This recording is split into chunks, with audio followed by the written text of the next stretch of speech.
Good evening, all of you. Good evening, sir. Good evening. Chapter 7th, Class 10th, New NCERT, Coordinate Geometry. Exercise 7.1, question number 5 हम करने जा रहे हैं. तो question number 5 को यहाँ से रीड करिए. In a classroom, 4 friends are seated at the points A, B, C and D and so on. Figure में यहाँ पर ये एक्स एक्सिस है, वाई एक्सिस है. ग्राफ के अंदर एक पॉइंट ए है, दूसरा बी है, सी है, डी है. ये पॉइंट्स हैं. तो उनकी क्या जानकारी है? चंपा एंड चमेली वॉक इनटू द क्लास. चंपा और चमेली walk in the class and after observing for a few minutes. कुछ मिनट तक उन्होंने इस पैटर्न को देखा. चंपा आस्क चमेली. चंपा चमेली से पूछती है, डोंट यू थिंक ABCD, क्या जो ABCD जो फिगर बन रही है इसके बारे में आपको कुछ पता है? ABCD को ज्वाइन करेंगे, इसके बारे में आपकी क्या राय है? वो कहती है स्क्वायर है. You think ABCD is a square. Chameli disagree using distance formula. Find which of them is correct. अब इसमें देखना है चंपा करेक्ट है या चमेली करेक्ट है. तो हम इसमें अब अपना थोड़ा सा दिमाग लगाएंगे. कोऑर्डिनेट ज्योमेट्री जो हमने 9th क्लास में पढ़ रखी है उसका हम यूज करेंगे. ये पॉइंट हम देखेंगे तो ये पॉइंट एक्स एक्सिस पे खड़े हो जाओ, वाई तक चलो तो ये पहले एक्स कोऑर्डिनेट लिखते हैं फिर वाई. तो पहले वाले का कोऑर्डिनेट आएंगे 3 और 4.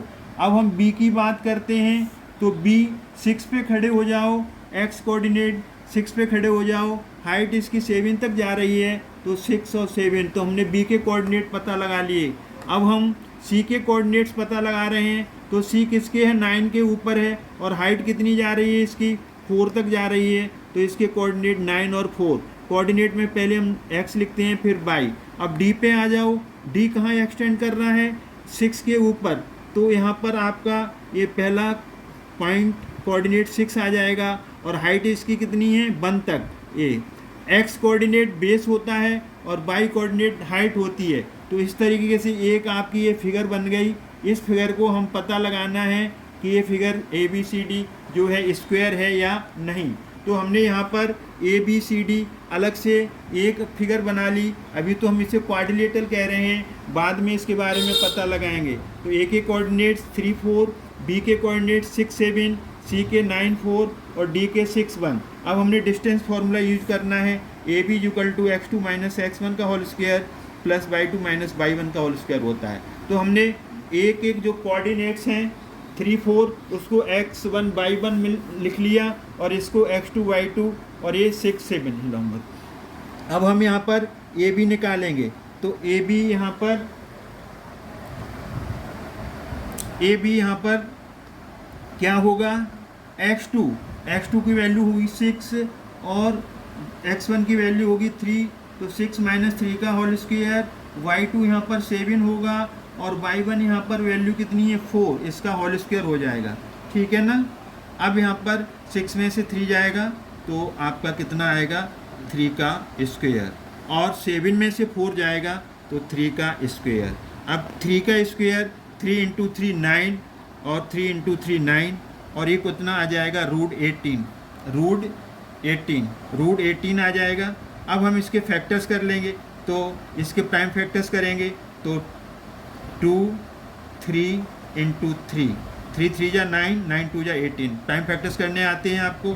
3 का पेयर बाहर आ जाएगा.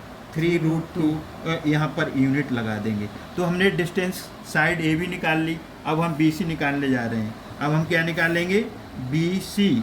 तो जब हम BC निकालेंगे तो यहाँ पर स्क्वायर रूट का साइन डालेंगे और BC के बारे में फिर हम बात करेंगे. तो BC में अब यहाँ पर तुमने x2 y2 ले लिया है ना इसको. तो इसको x1 और y1 ले लो इसको. तो अब x2 माइनस ये फार्मूला है x2 - x1. तो x2 6 और x1 9. तो यहाँ पर आ जाएगा 6 - 9 का whole square. y2 minus y1, तो y2 7, y1 4, तो यहाँ आ जाएगा 7 माइनस 4 का होल स्क्वायर। तो यहाँ पर BC की वैल्यू आ जाएगी 6 माइनस 9, बड़ा नंबर माइनस का है तो -3 आ जाएगा, और 7 माइनस 4, बड़ा नंबर प्लस का है तो प्लस का 3 रहेगा, -3 का होल स्क्वायर, माइनस के नंबर का होल स्क्वायर करेंगे तो -3 इंटू -3 दो बार होगा, मल्टीप्लाई करके +9, 3 का स्क्वायर 3 इंटू 3 9, ये √18 आ गया। तो अगर हम इतना भी छोड़ सकते हैं, सॉल्व करना चाहो तो यहाँ पर 3√2 आ जाएगा। अभी आपने सॉल्व किया था ये √18, ये भी √18 आ गया यहाँ पर, ठीक है ना। आगे सॉल्व करना है तो ये सॉल्व अभी आपने किया था, सॉल्व करके कितना आया था, इसके जो फैक्टर्स बने थे वो फैक्टर्स क्या बने थे, 2 इंटू 3 इंटू 3 प्राइम फैक्टर, 3 3 या 9 2 या 18, 3 बाहर आ गया, तो यहाँ पर क्या आ गया था 3√2 यूनिट। तो इसमें आपका ये यूनिट आ गया, ये साइड आ गया आपकी। अब हम जो साइड है ना, अब हम साइड है ना ए बी निकाल ली, बी सी निकाल ली, अब हम डी सी निकालने जा रहे हैं, डी और सी। इसको x1 y1 ले लिया है ना, तो इसको x2 y2 ले लो, x2 y2 ले लो, x2 y2 ले लो, तो डी सी कितना आ जाएगा, यहाँ से डी सी आ जाएगा x2 minus x1, x2 minus x1, तो x2 हमने क्या लिया 6, तो 6 माइनस 9 का होल स्क्वायर। अब y2 माइनस y1, तो 1 माइनस 4 का होल स्क्वायर। अब यहाँ पर 6 माइनस 9 -3 होगा, क्यों, बड़ा नंबर किसका है, बड़ा नंबर माइनस का है। 1 माइनस 4 -3 होगा, क्यों, बड़ा नंबर -4 है। तो -3 का होल स्क्वायर, आपको पता है -3 का होल स्क्वायर मतलब -3 इंटू -3 दो बार करेंगे तो 9 हो जाएगा, माइनस माइनस प्लस हो जाएगा, बार बार लिखने की ज़रूरत नहीं है। आप यहाँ पर -3 का होल स्क्वायर 9 हो जाएगा, और ये 9 हो जाएगा। अभी अभी आपने पढ़ा था ये √18 हो जाएगा, और अभी हमने इसको फैक्टर्स किए थे तो बार बार नहीं कर रहे हैं, √3 यूनिट ए हो गया, तो हमने डायरेक्ट इसे कर दिया।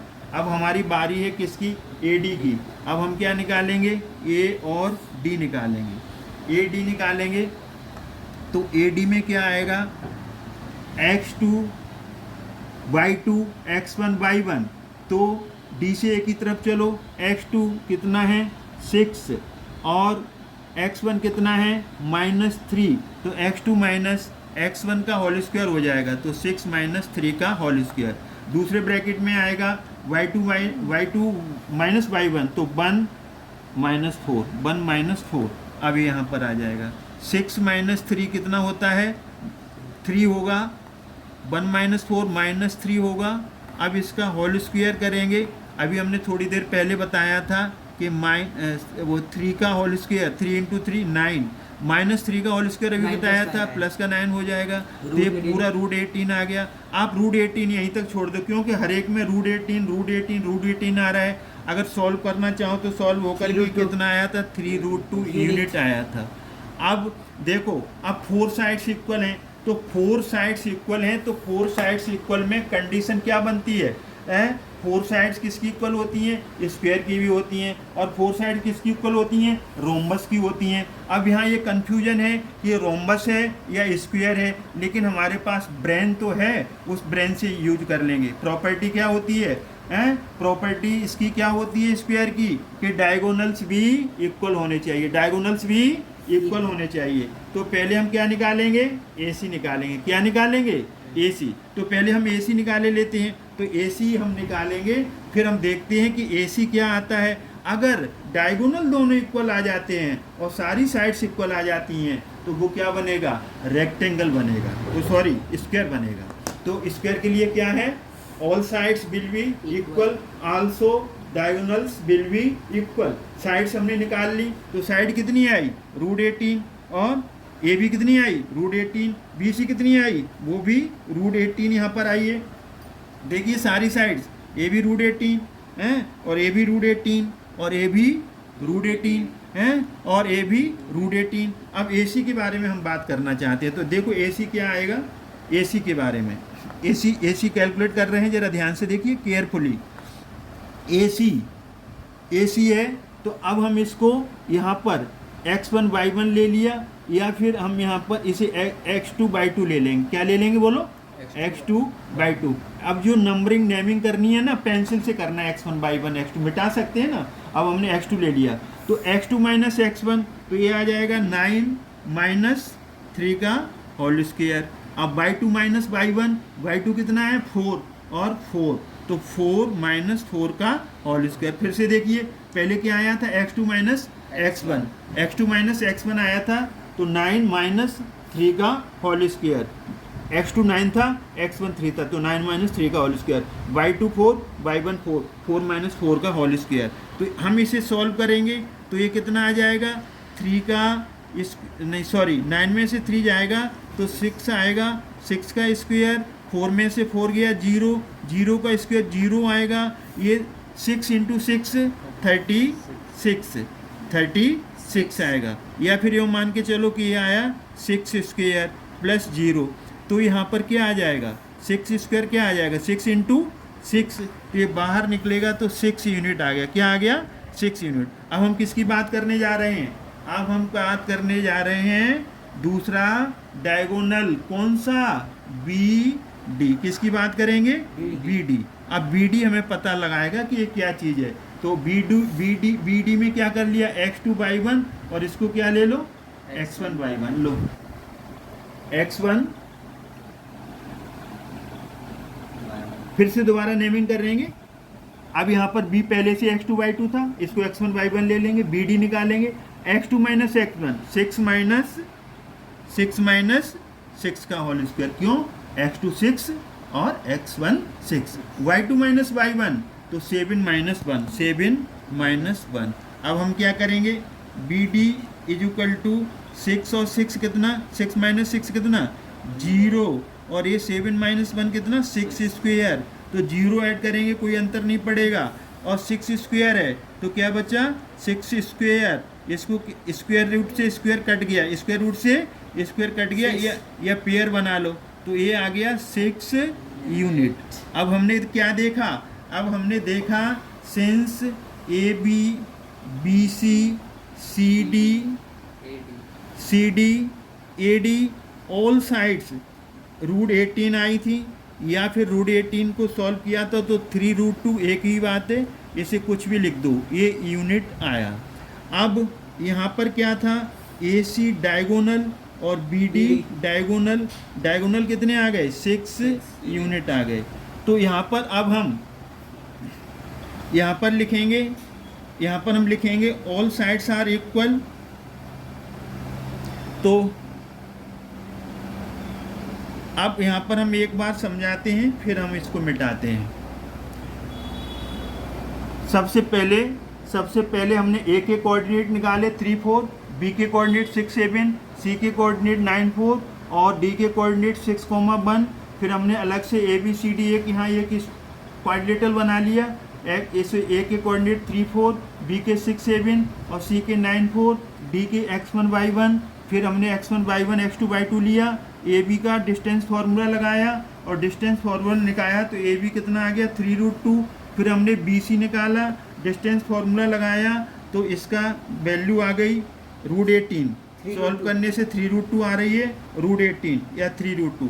फिर हमने DC लगाया, DC क्या है? A, तो DC जब हमने लगाया तो DC भी कैलकुलेट किया, 3√2 आया। फिर हमने साइड AD निकाली, ये भी 3√2 आई या √18, एक ही बात है। √18 को आगे सॉल्व करोगे 3√2, √18 को आगे सॉल्व करोगे 3√2। तो हमने क्या यहाँ से वेरीफाई, यहाँ से हमने क्या एग्जामिन किया कि A B B C C D A D चारों साइड्स इक्वल हैं, और उन चारों साइड्स की वैल्यू कितनी है? √18 और 3√2, या 3√2 बोलो या फिर आप √18 बोलो, एक ही बात है। अगर चार साइड्स तो रोम्बस में भी इक्वल होती हैं तो यहाँ डाउट पैदा होता है। तो हमने क्या निकाला? फिर हमने डायगोनल AC निकाला, BD निकाला। डायगोनल AC निकालते निकालते आ गया 6 यूनिट। फिर डायगोनल BD निकाला, डायगोनल BD निकालते निकालते आ गया 7, वो क्या नाम है, AB 6 आ गया। तो हमने क्या देखा कि all sides AB BC CD AD is equal to √18 is equal to 3√2 और दोनों diagonal AC BD is equal to 6 unit. तो फिर अब हम देखते हैं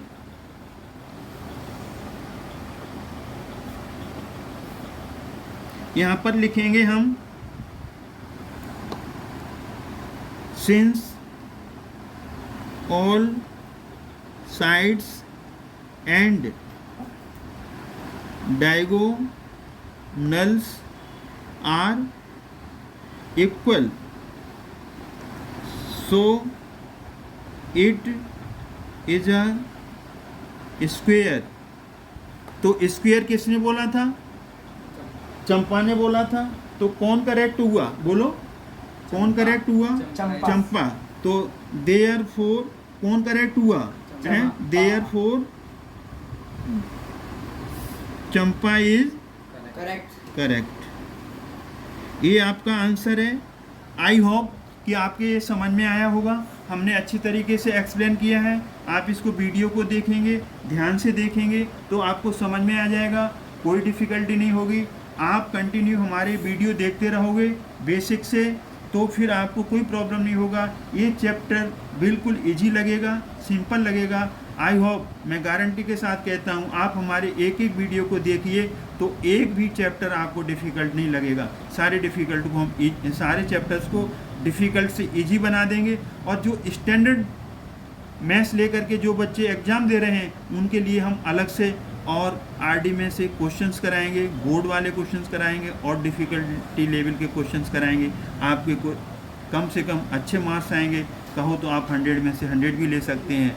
एक हम आपसे आशा रखते हैं कि प्लीज़ आप जो देखते हैं वीडियो तो लाइक करें, सब्सक्राइब ज़रूर करें, वो ना भूलें, और शेयर करें। तो फिर उसमें हमारा मन लगता है और हम आगे ऐसी वीडियोस आपको बना बना के देते रहेंगे समय पर। Thanks for God.